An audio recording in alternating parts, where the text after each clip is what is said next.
G'day! So in this video we're going to be looking at the Atlas of Living Australia once again, and we're going to look at some more advanced features that you can use with Atlas.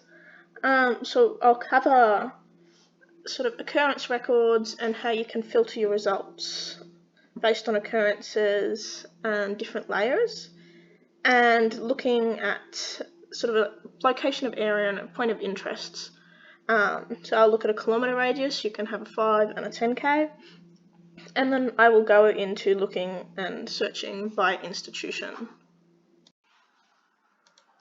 If we want to look at data for either one species or institution, we can look at the different occurrence records. We can go via attribution or institution, so we can look at different institutions to try and find something that might be helpful. So I might go for the Australian Museum as the institution, and we can see all of the items that the museum has gone through. So if we go by maybe family, it will then show a different range of colours. We can change all of these results based on profiles, taxons, occurrences, location. So we might then want to search for just one taxon of scientific name, families, or common names. I want to go into the different data profile to exclude or include different records. Find the different occurrences by years or months. So this might be helpful if you're looking for something more recent or as a more history. You can also then choose more. So you might want to look at 2020, 2010, 2000 and 1990. So look at a couple different decades. You can download that as a list and also refine that to your area. You can then base on location, so going in state or territory. So since we're in Victoria, we can look at just Victoria. And each of the different filters you've got will appear at the top of the page.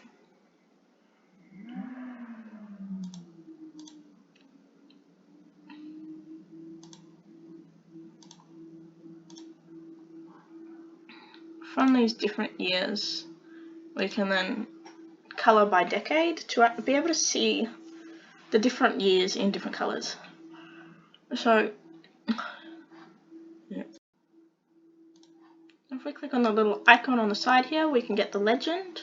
So we can move items like the not supplied and areas which might be a little bit too old for us to be able to work on. So I'm going to keep the last sort of 4 or 5 years.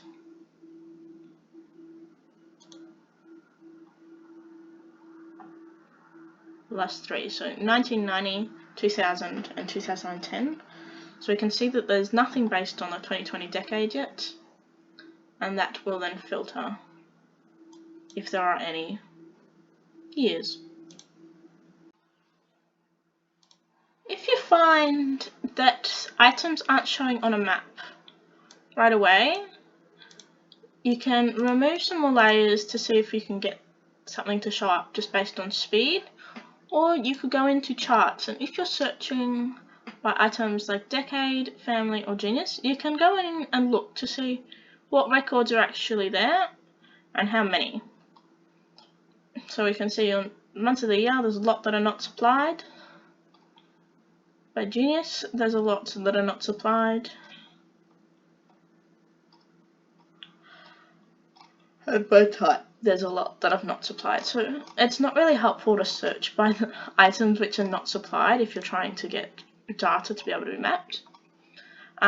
So try and take that one off in any of your sort of distinct searches to be able to find more relevant data. G'day, so we're back with Atlas today, and we're going to start by exploring our area of interest. So if you've got your location either as an address or as a dot point. So I have searched by a GPS coordinate to show our site location.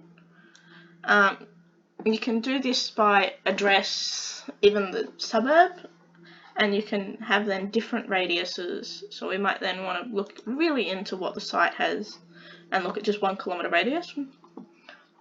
And this will then come up with all records of different species, so you can go through and maybe you want to look at birds. It will then go through, show you all the bird data, and you can filter through and choose your species. You can also be able to download all of that data. So as occurrence records, species checklist if you have any, and your industry. This data will be really helpful if you're wanting to look at different groups, so even plants, looking at what plants are in the area, lots which don't have a common name and have just the scientific name, so we can tell that these are probably from a better source of data. And you can even then map those by clicking on View Selected Records.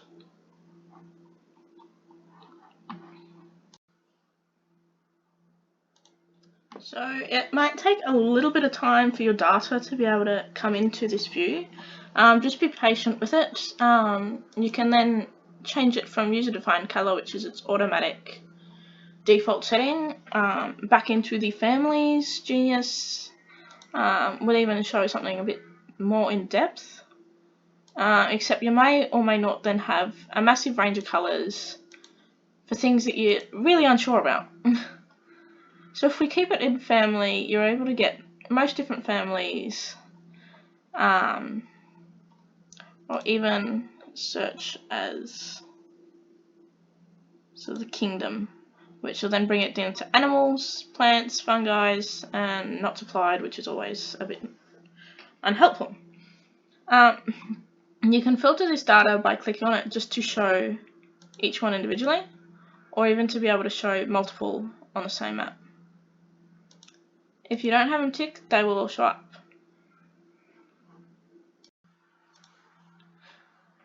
From here, we might even want to add a different species, layers, histories, facets. We can also go through the tools. So you can look at area reports, scatter plots, things like that. So we're going to go for a scatter plot of multiple. We're just going to look at the current extent, which will then have in the screen view and our little 1 by 1 kilometre circle. We can look at all records within the defined polygon, so it's easy enough to then show everything, and we can then see the different kingdoms. And then by layers, so if we want to then look at things like its climate, its area management, we can go through that and find the best option. So I'm going to search by climate and its temperature, so we're going to go for the annual maximum mean and the annual minimum mean. You can choose however many you want to suit your best items that you want to find out. You can then include different records and then group by different species.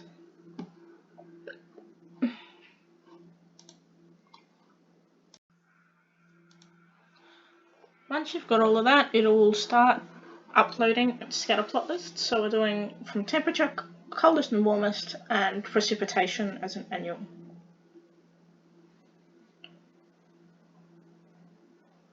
It will then show these little records to show the different plots over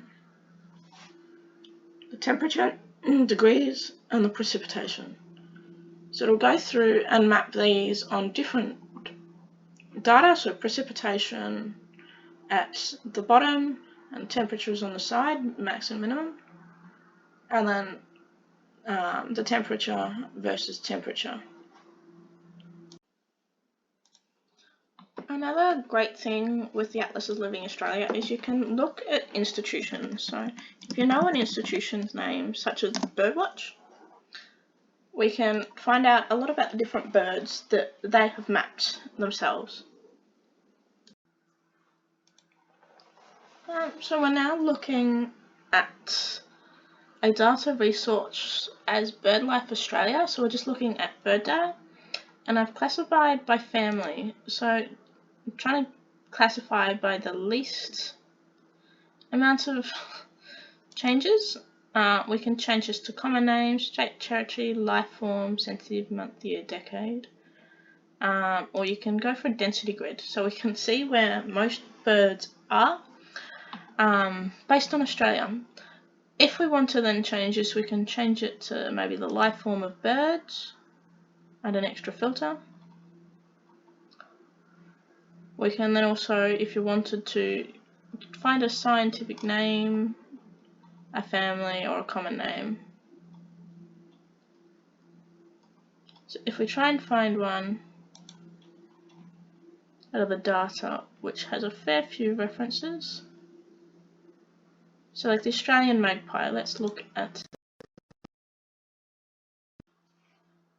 So as we can see, we can filter and narrow results by data resources or institutions, life forms, and common names. So we're just looking at a density grid of the Australian magpie here. This might be helpful if you're looking at different animals and their density and their population in different areas. If you want to make this more pointy, you'll reduce the amount of points, so it doesn't look like there's quite as many now. Or you could blow them all the way up and have it very, very colourful. So depending on what you're trying to show, if you're trying to show more scientific data, I would keep the size minimal. You can change the opacity to be able to show more of the background or more of the colour. Keeping it in the middle is probably most beneficial. So yeah, I think that's pretty well all for me today. You can then go and find more of your charts and your data, your images and records, and you can download it if you would like, or you can view it in the spatial portal. So all the data is there. It's fairly straightforward once you've got your main areas of interest, such as your spatial portal for different data. And then from there, again, you can go through and change different items and different problems. Thank you.